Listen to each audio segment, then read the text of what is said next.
Welcome back to Vintage Super League. Eric Froelich. I'm joined by David Williams. How's it going? Well, I'm 0-3, and you know, I just want to get out of the cellar. But at least if I do lose, I'll be joined by Kai Bood, so that's not the worst person to be 0-3 with. True. Although it kind of is because he's probably not going to do a lot of losing, and I'll end up by myself at the bottom. So Yeah, I mean, you would have said that about Kai 4 matches ago too, though. So there'd be no way of knowing at this point. Because you have a pretty high stakes match then. I mean, yeah, loser points Kai. yeah, Win- me and Tom are both 0-4, so it's gonna. I mean 0-3, so it's gonna be interesting. So we have what do we have here? We have Randy and Chris. I hear an echo. Somebody have the stream on? I do not. It's But weird. yeah, there is an echo of some sort. Other than that, we have Chris and Randy, two guys at the top of the standings with 3-0 and 2-1.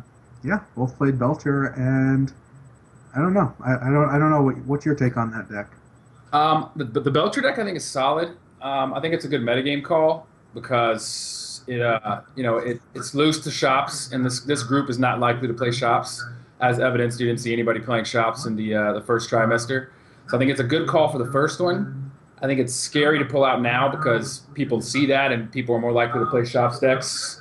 So, God, the echo is really killing me. So, you know, is it? I don't have anything playing sound. I think it's a good call for the first one. I think it's scary to pull out now. Really strange. People see that and people are more likely to play shop sticks. Hold on. Do you guys want to call me right back then? Because it's hard for me to really focus and even talk because I keep hearing. So 1 second. Sorry, everybody. all right, so back to our intro screen, we've got Chris Pikula, who his last week was this week. Could not make it last week. He played David Williams. He was victorious in a close three-game match, so he saw to kick off this week. And he's facing Randy, who started 2-0 and faced the Juggernaut. What do you All want me right, to I'm say? back. So The issue. I was able to take him down with my Delver deck. And yeah, I don't think that I certainly didn't anticipate anyone would be on a Belcher deck this week. I think the deck has some loose matchups, and yeah, some of them are not decks that we expect to see too often in Vintage Super League, but the Belcher deck just isn't super consistent. And as we saw in just the match that Chris played against Dave, if he got misstepped, he would have lost. If therapy resolved, he would have lost. If Dread Return had got hit, he would have lost. If he didn't, like, he needed both of his probes to hit Moxes, or he would have lost. Like, there's a lot of things that sometimes need to go right, and then there's some draws that are just unbeatable. So the deck is definitely high variance, and it was on the good side of that variance for most weeks, and on the bad side, luckily, when Randy played me. So I will take that. Yeah, no, the deck is a gamble, but I like it. I respect it. I think it's a fun deck. It's the kind of deck I would like to play, but I would be miserable if I played against somebody with Chalice of the Void and Shops. Yeah. So I don't think they're going to play this deck. I mean, Pikula was on Twitter searching for a new deck. He hit me up a few times. Hey, you want to work together? You have any ideas? But I was just so busy. So I'm pretty sure he's moving off, although he might have just given up and said, I'm going on it again. I wouldn't be shocked to see Randy run it again because, it is kind of like his baby. But I think Randy likes to show some spice. And one of the reasons I think most players seem to switch decks week after week is to show something new. And look at this. Randy is back on Merfolk and Pikula is back on Shops. It's VSL Season 1, Trimester 1 decks. This is going to be good. Yeah, it looks like Pikula is on the Terra Nova deck. I'm guessing based on the presence of Metamorph and Mutavault, typically the cards you would see in that deck. And I actually played this matchup. You played this matchup as well. We both played against Chris, I believe, playing Merfolk decks.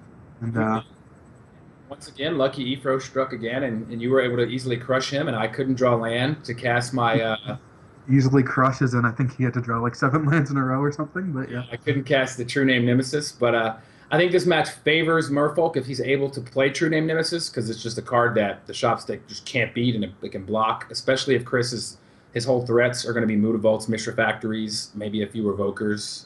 Metamorphose is nice though to copy. wow, look at this. Randy has Mental Misstep, which is a mulligan against shops because it only has one card it can hit. And he Chris hit it. Soren. Yeah, that's pretty fortunate when you get some value out of your mental missteps. Although he does have another dead card in Flusterstorm in his hand. So Chris actually in the first time he played Terranova, played 4 dismembers in his deck. So, And as I say it, positive member, so it makes me, yeah, my knowledge of Terra Nova or my lack of knowledge actually shows how foolish I am. The the the it's still not easy to hit a dismember or necessarily with a Flusterstorm because the storm count won't really build. It's a 1 mana spell. There's no black mana unless he draws Mox Jet. Although if he does go Mox Jet into Dismember and the storm count builds and he's tapping his land, like that could be interesting. But it is unlikely Flusterstorm will actually get it. Yeah, this hand is actually not super exciting for Chris. I mean, Thorn is not going to really do anything against a handful of creatures. Right. The Wasteland's not going to do much because he just plays so many basic islands. I mean, it's going to cripple him from his 3rd mana. The Metamorph could be interesting if you copy, you can't, I mean, copying a Lord, it doesn't get Island Walk, so you can't really do anything with that. You might can copy a True Name if that comes out.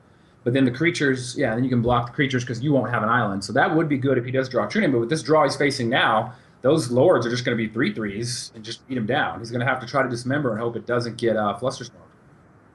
Yeah, Chris's draw not good. No land in his hand that makes multiple mana.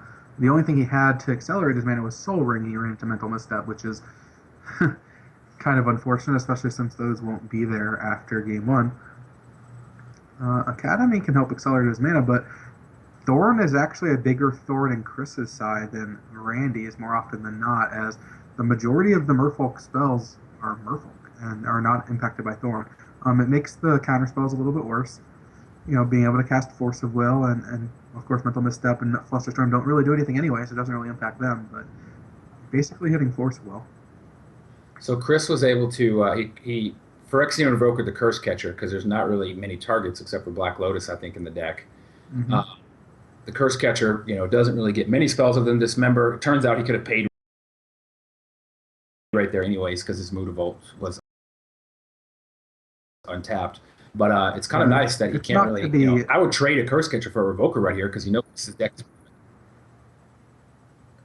So yeah, Chris doesn't Revoker. Keep going in and out. I don't know if that's just for me or if other people are getting the same thing, but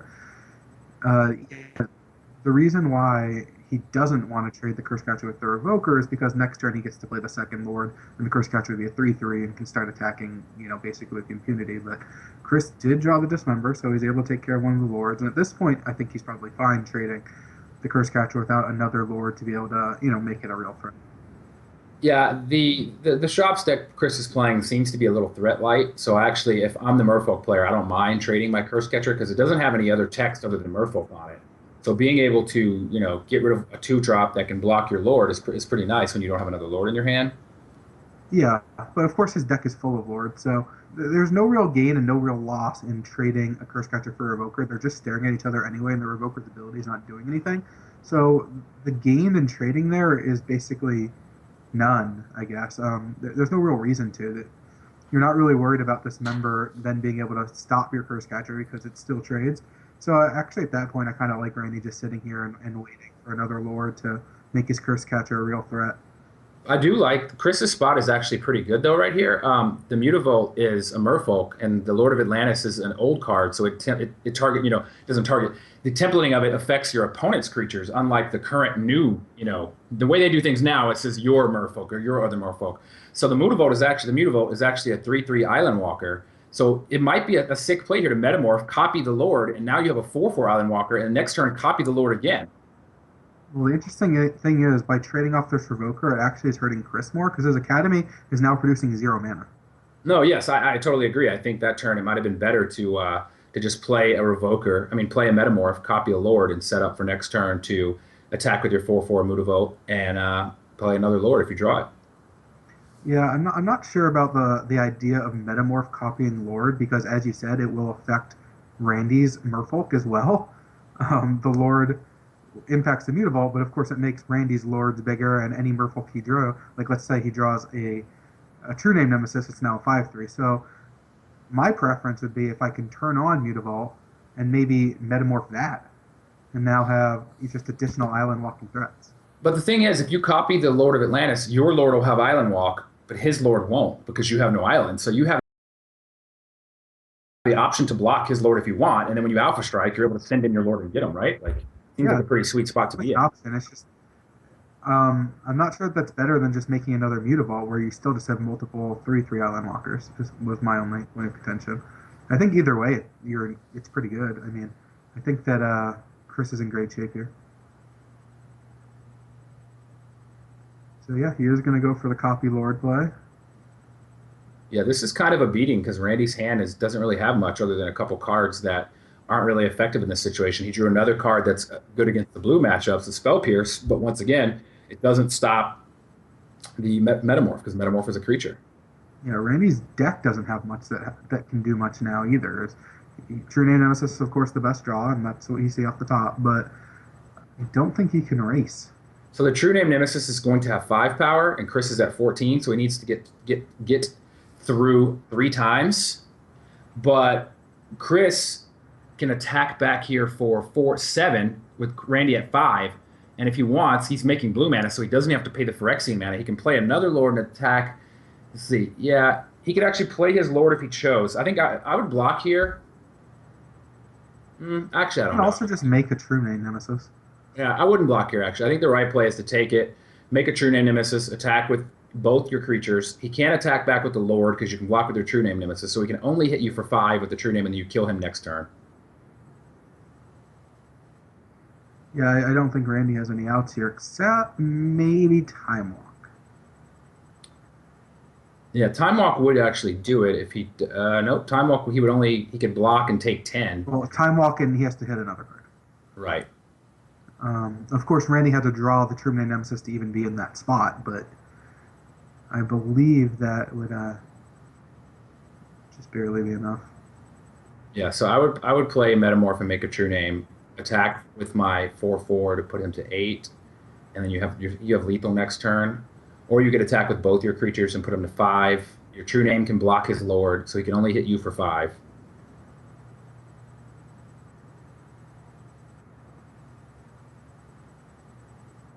Let's see if he figures. I wonder if he's having trouble trying to separate the mana from the. You know how when you have to try to use the artifact mana and use a blue mana, but sometimes it'll use your blue mana, not your artifact mana, and leave you with a Yeah, specific luckily it only mana. works with I'm sure you know mana, about but that. How yeah. I don't think it will force you to use your blue mana when you're casting an artifact spell. But if you tap, let's say, an Ancient Tomb in a Mishra's Workshop and play a Lodestone Golem, you'll have an artifact mana floating instead of the colorless that you should. Because if you sequence it by just tapping the things in the wrong order and don't use the 3 colorless before you tap the Ancient Tomb. So Chris took the exact line I said. So it's going to put Randy's dead on his next turn, and unless he can figure out a way to either kill Chris right now, which I don't think he has, even with Time Walk, Chris would be able to block the Lord, so he'd only be able to attack for 5 to put him at 6. So we have to Time Walk and then untap and rip another Lord to have lethal, to do 5 and 6. And he's already played a few. I mean, that is in there. That's part 1.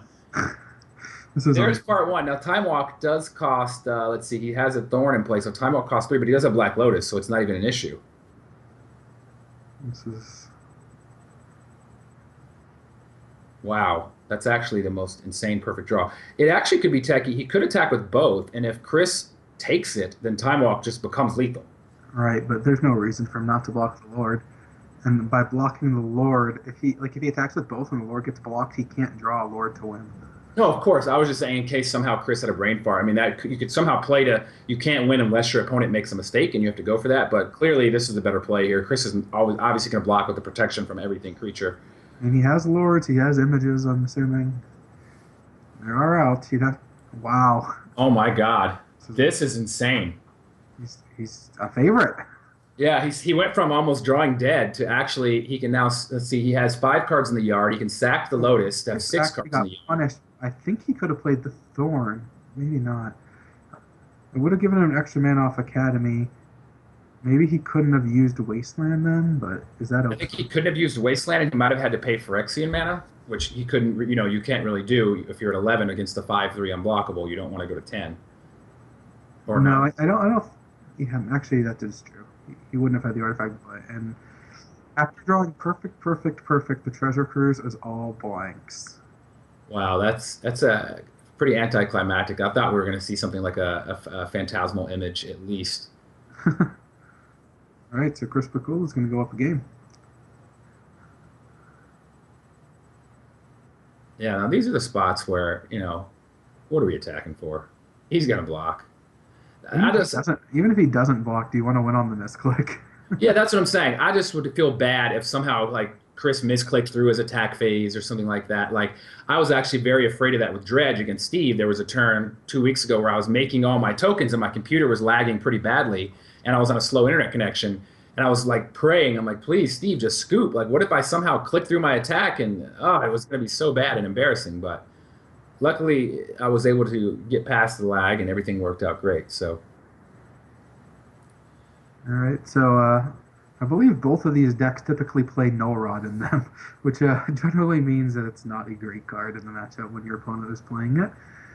So we can expect those cards to come out. Randy's got a lot of things to bring out. The matchup gets a lot better after sideboarding. He has Spell Pierce main, which is good. Obviously better than having a card like Flusterstorm. And getting rid of the Missteps, even though Misstep was great that game, is a good place to be. do And we then, have their deck list? Can we bring up the deck list? Oh, it's week one. We don't have deck list week one. so yeah, I imagine those are the cards coming out for Randy. And as for Chris, when we were testing this matchup last season, there wasn't necessarily too much to bring in. The sideboard is typically cards like Tabernacle, which never really too sure where that comes in and where it doesn't come in, whether it's good in the Merfolk matchup or not. Obviously, a card like Thorn that we saw in that game, he didn't even want to cast the second one. It just doesn't do that much. Um, Most of Randy's deck is creatures, and a lot of the free counters are coming out. It's good against Force of Will, and Force of Will is great against you, but it's not really worth the 2 mana investment to do that. You're looking at other threats that are not super exciting. Cards like Darksteel Juggernaut, which cost a lot, and I guess it really depends on what Randy's deck brings to the table. A lot of Merfolk decks have cards like Dismember, which makes Juggernaut look a little silly, and expect him to have a bunch of cards like Hurkyl's Recall or Energy Flux or lots of good anti-artifact cards. We saw in season one a lot of Steel Sabotages.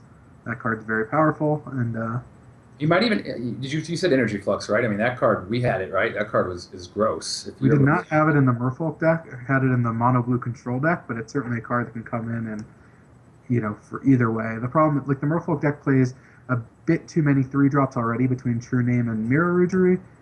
So Energy Flux may not be what you want because it's a little bit slow and your mana's already a little pinched to get those guys out there. Versus the control deck, which can cast Mana Drain into Energy Flux, which is basically unbeatable. But so yeah, there's lots of strong cards. I guess we're gonna get back to the game, but I want to address. It looks like Prospero 82, who I think is Nick Detweiler, said the Darksteel Juggernaut is good versus Merfolk. But I think we found every time it came out, it just got blocked by a True Name, and it didn't really do much. But Right. Yeah, I Nick mean, is I just was one of the very best shots unimpressed with players Darksteel there Juggernaut, is, period. so he would know better than I would. I would So say this is a snap mulligan for Chris, but he kept. yeah, Chris's hand. I mean, it's kind of hard. I mean, he does have you know creature threats and lands, and he does have a dismember, but the deck doesn't actually play that many threats. So I'm not sure what he wants to mulligan to. I think he just wants to hope he draws some powerful artifacts to play with the Mishra's Workshop. Yeah, I mean, trying to draw into threats when, as you just noted, the deck is threat light is, well, it's not where I want to be. But, yeah, who knows? Randy's going to lead on Wasteland. Interesting. I guess he has 2 more Wastelands in hand, just looking to rip all the lands from Chris's hand. And that is a really bad strategy against Chris's hand of 8 lands. Yeah, it kind of works out because I mean Randy's hand doesn't have a 1 drop. It does have a 2 drop, but he's probably going to want to cast Wasteland.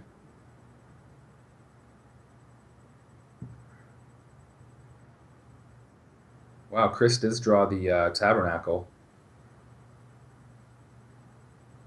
Yeah, if Randy ends up using a bunch of Wastelands, the Tabernacle is going to be a lot better. And Chris has a bunch of Wastelands of his own. So if he just plays Silvergill out of here, which I expect to happen, Chris might waste him. No, he's going to go for Wasteland.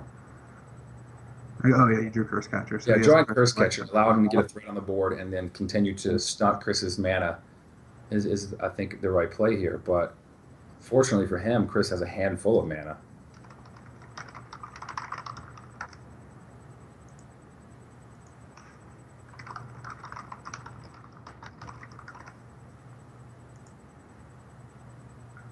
All right, Tabernacle comes down.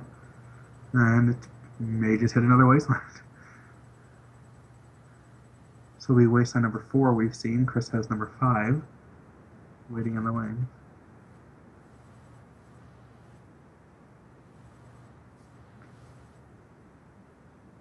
So Chris's opening hand of 9 lands is actually pretty good against Randy's hand, it turned out.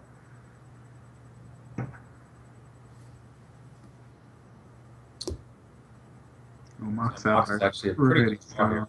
It gives him a third mana source to start getting these true name nemesises down, which are going to be a huge problem. Yeah, it's fantastic. And again, Chris doesn't have much he can do on this turn. He can't deploy a threat. He can Chalice for 1, but that's not very exciting against the Merfolk deck. 2 is where you want to be. You know, it gets all the lords. He can't, deploy his Lodestone Golem, and you don't really want to dismember a Curse Catcher. So he doesn't really have anything. Well, he can't dismember now that he's played the workshop, but Yeah, no, I was just he's listening. gonna play Chalice on 1, which doesn't turn off too many cards in the deck. It turns off Ancestral Recall and future Curse Catchers and Steel Sabotage. Steel Sabotage is a thing. Don't know if Randy's playing them, but it is a common card in Merfolk. Yeah, but without the deck list, I don't know how much I like it. I mean, what else are you going to do with it though? If you say go here, your plan is to be casting your other spells later. No, he got a card out of it at least. Yeah, I mean, Randy drew Ponder, which is great because now it's shut off. But Randy doesn't need any more cards. The True Name Nemesis are the problem here. Yeah. Yeah, and as far to address Steel Sabotage, I mean, we don't have the list. We don't know necessarily if he's even playing Steel Sabotage yet. I mean, most likely he is, but there's no guarantee, no certainty about it. Well, I mean, I guess it's good to protect your incoming golem you're going to play next turn. And like I said, you have nothing else you're going to do that turn anyways. And then your next turn is going to be golem, and the turn after you hope to have another play to kind of develop the board, so you don't really want to have time to play a Chalice on turn 6. Yeah, the problem with this golem play is Randy, if he draws a land, just gets to play another True Name Nemesis, but he did not draw the land. So he's not able to play a Nemesis, but he is able to play a Lord, or he can either play a Silvergale Adept, draw a card, hopefully draw into a land, sit back, and then eventually he's going to be able to. Oh, Randy does not realize that his True Name Nemesis costs an additional mana. Yeah. So he did not play Lord in first main. Well, I mean, yeah, since he attacked already, it's probably right to play the Silvergale Adept, and draw the card. You're not getting the benefit of the Lord, but I think had he known that, he might have played the Lord and attacked for more. Yes, I agree.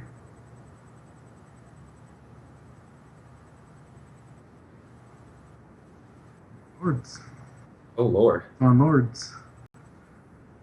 Yeah. If he's able to get the Lord down, deal the extra 1, set up another Lord next turn, he might be in pretty good shape. The Revoker's not a terrible draw. It turns off, mana. That's a thing. Yeah, shutting off the mana is actually really good here because then Chris won't, unless he draws a land, won't be able to play any more spells. Dismember being able to take out this Lord is pretty great, although Curse Catcher still is in play, and it does cost 4 life, so he's going to want to play Academy and not... he would love to be able to waste the Cavern and dismember the Lord. You can't do all of those things without getting Curse caught. But well, the Lord is not in play yet, so he doesn't know there's a Lord. The Lord's not in play, yeah. Never mind. And you don't really care about a Silvergale Adapt when you have a 5/3, so he's actually got, by revoking the Mox and then wastelanding the land, he's got him down to 1 mana with a Lodestone Golem. There's actually no spells he can cast, and it looks like Randy's going to have to leave back his True Name Nemesis to hold off the Golem to give him time to develop his mana so he can deploy some more threats. Well, if he draws a land, he can attack with everything. He's going to win the race. Dealing 6 versus dealing 5, where he has a 5-point head start, and 3 of his damage is unblockable every turn. He could win the race there. It wouldn't be 6 versus 5, right? Because then the Revoker can come back. So it's either 6 versus 7 or it's a Revoker trade. Probably 6 versus 7, but if I didn't, I meant to. Which could turn into 9 also, but I think that Randy gets to win that race. Well, that double block there was, I think, probably a good exchange for Randy. Because now you've got, you've freed up your mana again, so you're able to cast spells if you do draw lands, and now you're racing 3 against 2. Lands. And Hercule's Recall is pretty nice. Yeah, he's still 1 mana away from being able to cast it, and now with the addition of this Lodestone Golem, he's far away from casting Hurkyl's Recall. He's purely all in on this 3/1, doing 12, so he needs 4 more attacks. Which, if the race was just this versus the Revoker, or even Revoker and Mutavote, he would win that race. But now that there's another Lodestone Golem, he's going to have to It's eventually decide to stop attacking and sit back and hold off the force until you can draw some land.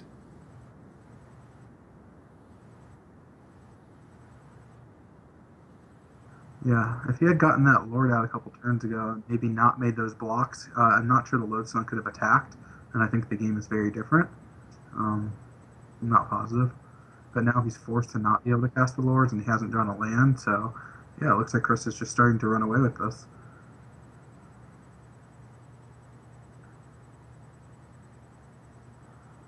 I'm not sure how Randy can get out of this mess. Even a Lord coming down anytime soon just makes the Mutavault into a 3/3 Island Walker. If it's a Lord of Atlanta. So I guess he has the other Lord as well now. Yeah, he's going to have to sit back and hold off so that Randy can't, I mean, so Chris can't attack, eventually draw lands and play newer Lord. Still can't cast a spell. There's a Chalice on one also, but even if that wasn't, it still costs 2 and you can't tap your Mox. So he's going to have to pass because he can't win this race being at 16. He only gets 3 attacks before he would take 7 and die 3 times.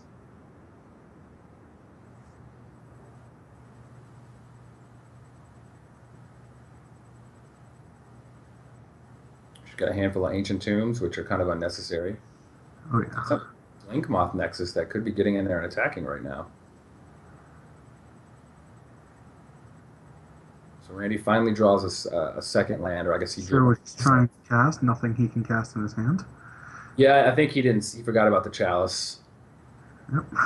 I mean, that happens all the time. I'm guilty of it. It sits Wow. out there when you don't have any in your hand, and so many turns go by that you draw your card and you're so excited to go to cast something and you the Chalice out. This Metamorph's interesting. Lodestone is great, and True Neonosis might be greater. Yeah, I don't know what I would name here. I mean, It has to be True Nemesis, but right? Lodestone Yeah, is because if so you say Lodestone, you still can't attack. They both just sit there, so you kind of have to say True Name Nemesis. Now you actually have a way to win the game.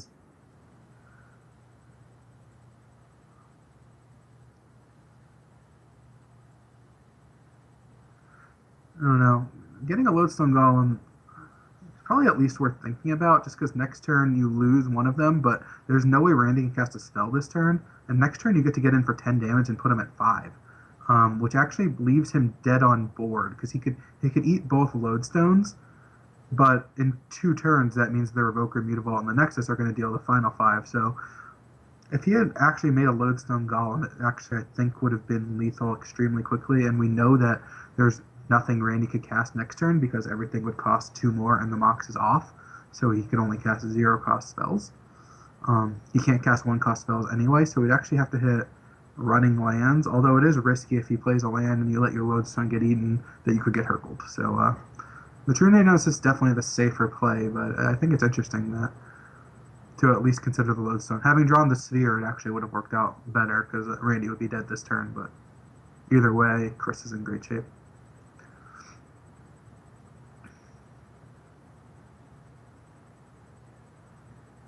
Yeah, a lot of people were pointing out in the chat that he was possibly fueling Treasure Cruise by casting the Ponder. I'm not so sure I agree with that. I mean, maybe there's no drawback to it, but you do have Hurkyl's Recall in your hand, and obviously the game has devolved to a point where that's probably not going to happen. But you could have got to a situation where you Hurkyl's Recalled everything, you untapped, played some guys, and had 1 mana left over, and went ahead and cast, your Ponder. So I don't know if I buy that he was fueling Treasure Cruise because I think it seems like he just didn't know it was in play. But you never know.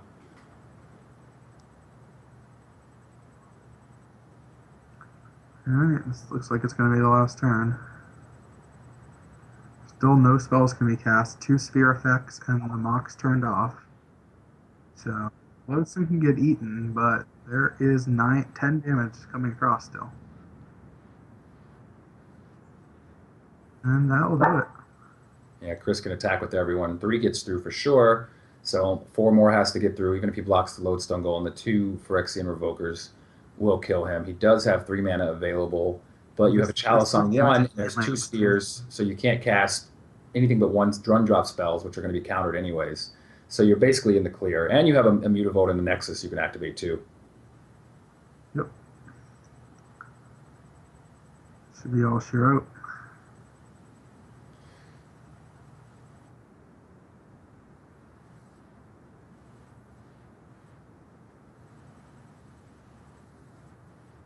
So Shops goes 2-0 this week.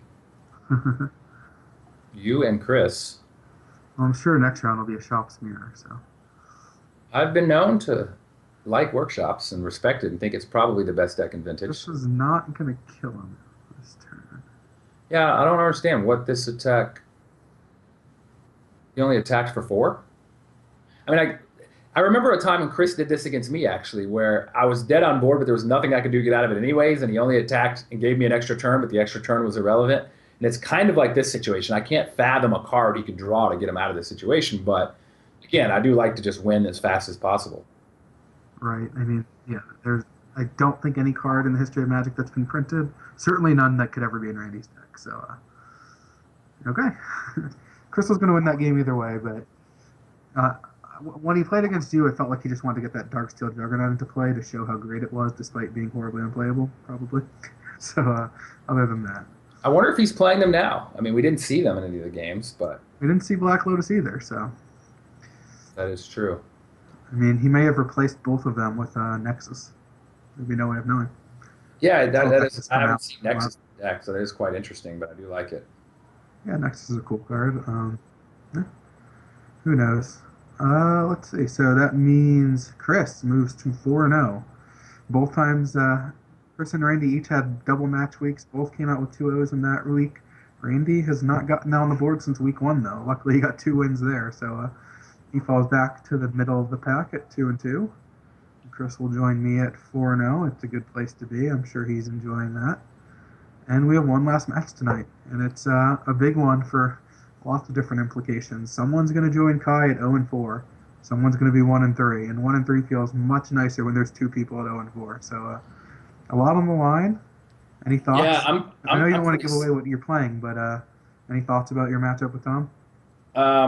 You know, I just really want to win because I've got LSV up next week, and we've seen how lucky this guy is. I mean, he just doesn't lose. So I'm counting that as a loss already. So I've got 4 losses already. I don't want to have 5. I mean, at this point, I'm already done worrying about making the playoffs again. I mean, it would be nice, but I just don't want to be last and get, relegated off the league because I really look forward to these Tuesday nights. So I'm going to do my best. And, I got a spicy one. Yeah, 1-3 actually not always sounding great, but if 2 people are going to be at 0-4 guaranteed, it's not necessarily the worst place to be. So definitely try to get a win on the board. It's going to be a couple Pro Tour champion Hall of Famers in the booth, Randy Buehler and Bob Maher, and I'm going to watch Dave Williams take on Tom Martell. Let's do this.